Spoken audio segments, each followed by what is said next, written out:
संबंधित मयत 41 वर्षीय व्यक्ती एका सरकारी कार्यालयात काम करत होती। त्याच कार्यालयात काम करणाऱ्या एका शिपायाला काही काळापूर्वी अर्धांगवायूचा झटका आला होता। त्यामुळे त्या कुटुंबाची आर्थिक परिस्थिती अत्यंत बिकट झाली होती। त्याला आणखी एक अल्पवयीन मुलगी होती। उपचार, घरखर्च आणि रोजच्या गरजा भागवताना कुटुंबासमोर संकट उभं राहिलं। अशावेळी कार्यालयातील काही लोकांकडून मदत मिळत होती आणि त्या व्यक्तीचाही त्यात समावेश होता। सुरुवातीला सर्व काही साधा आणि सहानुभूतीतून होत असल्यासारखं वाटत होतं। आर्थिक मदत केली जात होती, कुटुंबाला धीर दिला जात होता आणि विश्वासाचं वातावरण तयार झालं होतं। पण तपासात पुढे जे समोर आलं त्यानुसार या मदतीमागे वेगळाच हेतू दडलेला असल्याचा आरोप आहे। पोलिसांच्या म्हणण्यानुसार त्या व्यक्तीने कुटुंबाच्या अडचणींचा गैरफायदा घेण्याचा प्रयत्न केला। तपासात समोर आलेल्या माहितीनुसार त्याने त्या शिपायाच्या अल्पवयीन मुलीला बाहेर फिरायला नेण्याचं आमिष दाखवलं।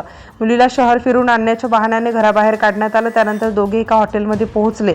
पोलिसांच्या तपासानुसार मुलीचे वय कमी असल्याने हॉटेलमध्ये प्रवेश मिळवण्यासाठी बनावट आधार कार्डाचाही वापर करण्यात आल्याचा आरोप आहे।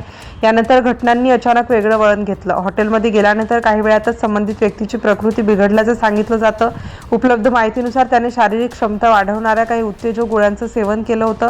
काही वेळानंतर त्याला अस्वस्थ वाटू लागलं आणि तो बेशुद्ध पडला। त्या खोलीत निर्माण झालेली परिस्थिती पाहून मुलगी घाबरली आणि तिने तातडीने हॉटेल कर्मचाऱ्यांना याची माहिती दिली। घटनेची माहिती मिळताच हॉटेल प्रशासनाने पोलिसांना कळवलं। डीबी मार्ग पोलिसांनी तात्काळ घटनास्थळी धाव घेतली। बेशुद्ध अवस्थेत असलेल्या त्या व्यक्तीला उपचारासाठी जे रुग्णालयात हलवण्यात आलं, मात्र डॉक्टरांनी त्याला मृत घोषित केलं। अचानक मृत्यू झाल्यामुळे या संपूर्ण प्रकरणाकडे पोलिसांनी अधिक गांभीर्याने पाहायला सुरुवात केली। त्यानंतर शवविच्छेदन करण्यात आलं।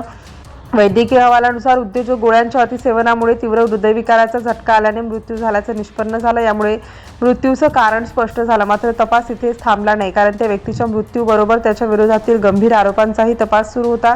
मुलीच्या जबाबासह इतर पुरावे, हॉटेलमधील नोंदी आणि तपासात मिळालेल्या माहितीनुसार पोलिसांनी या प्रकरणात पुढील कारवाई केली। संबंधित व्यक्तीचा मृत्यू झाला असला तरी त्याच्या विरोधात अल्पवयीन मुलीशी संबंधित गंभीर आरोपांची कायदेशीर नोंद करण्यात आली। पोलिसांनी पोक्सो कायद्याअंतर्गत गुन्हा केला। या घटनेने अनेक गंभीर प्रश्न निर्माण झाले होते।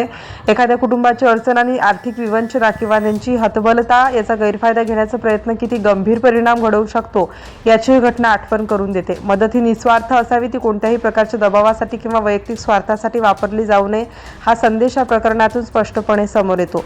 तपासादरम्यान पोलिसांनी हॉटेलमधील नोंदी, सीसीटीव्ही, संबंधित कागदपत्रे आणि इतर पुरावे गोळा केले।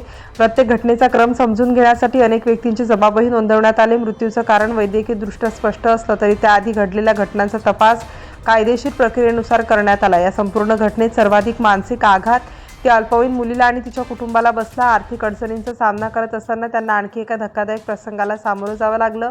अशा प्रकरणांमध्ये पीडितांच्या गोपनीयतेचं संरक्षण करणं आणि त्यांना आवश्यक आधार मिळणं तितकंच महत्त्वाचं असतं। कायदा अशा घटनांकडे अत्यंत गांभीर्याने पाहतो। विशेषतः अल्पवयीन मुलांशी संबंधित गुन्ह्यामध्ये पोक्सो कायद्यानुसार कठोर तरतुदी आहेत। त्यामुळे अशा आरोपांची चौकशी पुराव्यांच्या आधारे केली जाते आणि प्रत्येक बाब न्यायालयीन प्रक्रियेनंतर तपासली जाते।